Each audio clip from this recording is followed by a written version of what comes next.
အရင်းရှင်ဆန်သောဖီဗာနဲ့အာနာရှင်ဆန်သောထရန့်တို့ရဲ့စီးမြင့်တင်များနဲ့ကမ္ဘာဖလားဘောလုံးဆိုတာလူသားအားလုံးနဲ့သက်ဆိုင်ပြီးဘာသာရေးလူမျိုးရေးခွဲခြားမှုမရှိပဲပရိသတ်အားလုံးကိုတသွေးတည်းတသားတည်းဖြစ်စေတဲ့အားကစားနည်းတစ်ခုပ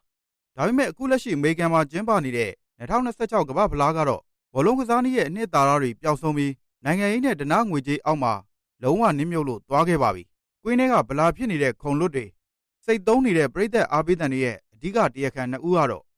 အမေရိကန်ပထမဆိုတဲ့မူဝါဒကိုကင်ဆွဲပြီးနိုင်ငံရေးတတိုင်းခတ်တတ်တဲ့ဒေါ်နယ်ထရန့်အစိုးရနဲ့ဘောလုံးကိုစီးပွားရေးဆန်ဆန်တွက်ချက်နေတဲ့ဖီဗာတို့ကြောင့်ပဲဖြစ်ပါတယ်။ထရန့်အစိုးရရဲ့ extreme vetting လို့ခေါ်တဲ့အလွန်အမင်းတင်းကျပ်တဲ့လုံခြုံရေးစစ်ဆေးမှုတွေနဲ့ပြည်ဝင်ခွင့်ဗီဇာမူဝါဒတွေကြောင့်ဘောလုံးပွဲတစ်ပွဲရဲ့အသက်သွေးကြောဖြစ်တဲ့နိုင်ငံတကာပရိသတ်တွေအတွက်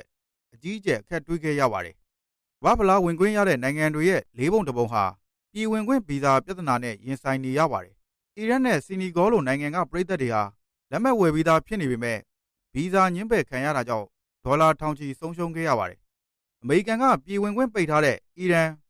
ဆီးရီးယား၊ဆူဒန်တို့လိုနိုင်ငံတွေမှာမွေးဖွားခဲ့တဲ့ဥရောပနိုင်ငံကူးလက်မှတ်ကိုင်ဆောင်သူတွေဟာအက်စတာလို့ခေါ်တဲ့အွန်လိုင်းပေါ်ကပြည်ဝင်ခွင့်လျှောက်ထားတဲ့စနစ်ကိုအသုံးပြုခွင့်မရခဲ့ပါဘူး။ဒါ့အပြင်အမေရိကန်နဲ့အတူပူးတွဲအိမ်ရှင်တွေဖြစ်တဲ့မက္ကဆီကိုနဲ့ကနေဒါနိုင်ငံကိုသွားရောက်မဲ့ပရိသတ်တွေကိုပါအမေရိကန်လေဆိပ်ကနေ transit လုပ်ဖို့အခက်တွေ့ခဲ့ရပါတယ်။ထရန့်အစိုးရရဲ့ထိုးနှက်ချက်ကဘောလုံးပရိသတ်တွေမကပါဘူး။ဖီဗာကတရားဝင်တာဝန်ပေးထားတဲ့ဒိုင်လိုကြီးအထိပါတက်ရောက်ခဲ့ပါတယ်။အာဖရိကရဲ့အကောင်းဆုံးဒိုင်လိုကြီးဖြစ်သတ်မှတ်ခံထားရတဲ့ဆိုမာလီယာနိုင်ငံသားအိုမာအဗဒူကာဒီအာဒန်ကိုအမေရိကန်ရဲ့တင်းကျပ်တဲ့ဗီဇာကန့်သတ်ချက်တွေကြောင့်ပြည်ဝင်ခွင့်မရဘဲလှည့်ပြန်ခဲ့ရပါတယ်။ဒီကိစ္စနဲ့ပတ်သက်ပြီးဖီဗာအနေနဲ့အမေရိကန်အစိုးရကိုအထွတ်မတက်ရဲပဲရင်ကုန်နှုတ်ဆက်နေရပါတယ်။အဆိုးဆုံးကတော့အမေရိကန်နဲ့နိုင်ငံရေးတင်းမာမှုတွေရှိနေတဲ့အီရန်အမျိုးသားဘောလုံးအသင်းကိုအမေရိကန်မှာအခြေစိုက်ခွင့်မပေးတာပါ။အမေရိကန်မြေမှာအုပ်စုဝဲတွေကစားရမယ့်အီရန်မျိုးသားအသင်းဟာမက္ကဆီကိုတီဝါနာကိုပြောင်းရွှေ့အခြေချလေ့ကျင့်ခဲ့ရပါတယ်။မီဒီယာတွေကိုအမြင်မကြည်တဲ့သမ္မတထရန့်ရဲ့တင်းကျပ်တဲ့လုံခြုံရေးစည်းမျဉ်းတွေကြောင့်ရှေ့အလယ်ပိုင်းနိုင်ငံတွေကသတင်းတောက်တွေဟာအဖွင့်ပွဲစဉ်နဲ့လွဲချော်ခဲ့ရပါတယ်။ဘောလုံးပရိသတ်တွေထရန့်ရဲ့နိုင်ငံရေးတတိုင်းကြောင့်အကျက်တွေ့နေချိန်မှာဖီဗာရဲ့ငွေကြေးရမက်ကြောင့်ကွင်းပြင်ထွက်ခဲ့ရပါတယ်။2026ကမ္ဘာဖလားဟာသမိုင်းတစ်လျှောက်ဈေးကြီးဆုံးပြိုင်ပွဲဆိုတဲ့မှတ်တမ်းဆိုးတစ်ခုရေးထိုးနိုင်ခဲ့ပါပြီ။2022ကာတာကမ္ဘာဖလားတဲ့လက်မှတ်ဈေးနှုန်း2ဆကျော်ပိုများတယ်လို့ဆိုပါတယ်။2026ကမ္ဘာဖလားအုပ်စုပွဲစဉ်လက်မှတ်တွေဟာဒေါ်လာ450ကနေ990အထိရှိနေပြီးကျုံးထွက်အဆင့်လက်မှတ်ကဒေါ်လာ1300ကျော်နေပြီလို့လည်းသိရပါတယ်။ဒီဈေးနှုန်းတွေဟာဖီဗာရဲ့တရားဝင်သတ်မှတ်ထားတဲ့ဈေးနှုန်းတွေသာဖြစ်ပြီ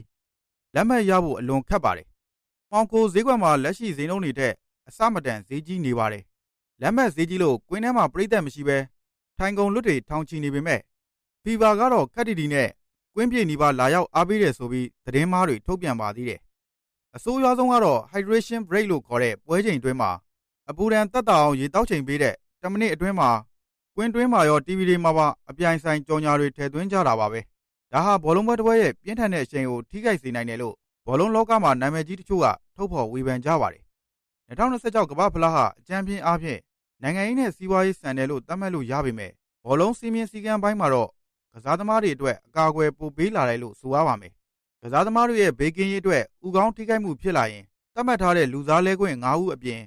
်အပိုဆောင်လူစားလဲခွင့်ကိုတရားဝင်ခွင့်ပြုပေးခဲ့တယ်။လူကြုံဘောကိုအလိုလျောက်ဆုံးဖြတ်ပေးတဲ့နည်းပညာနဲ့ VAR တွေပုံမတိကျမြန်ဆန်လာတဲ့အတွက်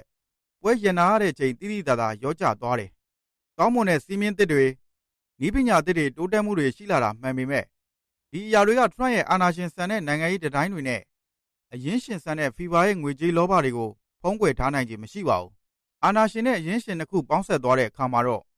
ဘောလုံးပွဲဟာတာမန်ပရိသတ်တွေအတွက်မဟုတ်တော့ပဲချမ်းသာတဲ့လူမလိုင်တွေနဲ့ဖွံ့ဖြိုးပြီးနိုင်ငံတွေအတွက်တီးတန့်ကစားနည်းတစ်ခုဖြစ်အသွင်ပြောင်းသွားမှာကိုတော့တကယ်စိုးရိမ်မိပါတယ်။နောက်လာမယ့်ကမ္ဘာဖလားတွေမှာလည်းကမ္ဘာတဝန်းလုံးကပရိသတ်တွေပါဝင်ခွင့်မရတဲ့နိုင်ငံတွေကိုအိမ်ရှင်အဖြစ်ကျင်းပခွင့်မရပါစေနဲ့။ဖီဗာရဲ့စီးပွားရေးဆန်တဲ့လှုပ်ဆောင်ချက်တွေလည်းတတ်နိုင်သမျှရောပါစေလို့ဆုတောင်းရင်းညီကုန်းချုပ်လိုက်ပါတယ်